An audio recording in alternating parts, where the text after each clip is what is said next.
Football বিশ্ব থেকে যখনই কোনো ব্রাজিলের তারকা বিদায় নেয়, সন্তোষ একাডেমিতে তখনই যেন তৈরি হয় নতুন কোনো তারকার। পেলে থেকে নেইমার, ব্রাজিলের সাম্বার আসল রূপ আমরা দেখেছি এদের পাই।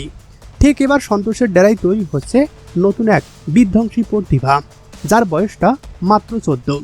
হ্যাঁ দর্শক, ঠিকই শুনেছেন, ব্রাজিলের পরবর্তী নেইমার হতে চলেছেন এই বিস্ময় বালক, যার নাম বাসিল। মাত্র 14 বছর বয়সেই সন্তোষের যুব দলে রীতিমতো ঝড় তুলেছেন তিনি। যারা তাকে কাছে থেকে দেখেছেন তাদের দাবি, তার ডেবলিং, গতি এবং নিখুঁত স্কিল ছাড়িয়ে যেতে পারে স্বয়ং নেইমার জুনিয়রকেও। প্রতিপক্ষের ডিফেন্ডারদের চোখের পলকে বোকা বানিয়ে ডি বক্সে ঢুকে পড়ার যে সহজাত ক্ষমতা বাসিলের আছে, তা ফুটবল বিশ্বকে মনে করে দিচ্ছে তরুণ নেইমারের সেই সোনালি দিনগুলোর কথা। গতি আর বল কন্ট্রোলের এমন অবিশ্বাস্য মিশ্রণ এই বয়সে সচরাচর কখনো দেখা যায় না।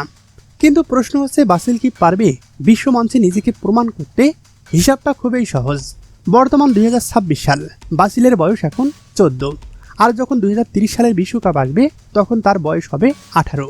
অনেকেই ভাবছেন 18 বছর বয়সে কি আর বিশ্বকাপ খেলা সম্ভব? তাদেরকে মনে করিয়ে দিতে চাই স্পেনের লামিন ইয়ামালের কথা। ভাবুন, ইয়ামাল যদি মাত্র 16 থেকে 17 বছর বয়সে ইউরোপের বড় বড় ডিফেন্সকে গুড়িয়ে দিয়ে ইউরো জেতাতে পারে, তবে ব্রাজিলের এই ওয়ান্ডার কিড কেন 2030 সালের বিশ্বকাপ কাঁপাতে পারবে না? ফুটবল বোদ্ধারা এখনই বাজি ধরেছেন 2030 সালের বিশ্বকাপে ব্রাজিলের সেলেসাও জার্সিতে দেখা মিলতে পারে এই ছোট্ট বিস্ময় বালকের। নেইমারের উত্তরসূরি খোঁজার মিশন কি তবে সন্তোষে শেষ হতে চলল?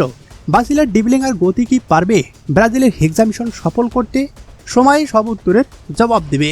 তবে বাসিল নামের এই ঝড় যে ফুটবল বিশ্বে আশ্রে পড়ার জন্য প্রস্তুত হচ্ছে তা বলাই বাহুল্য।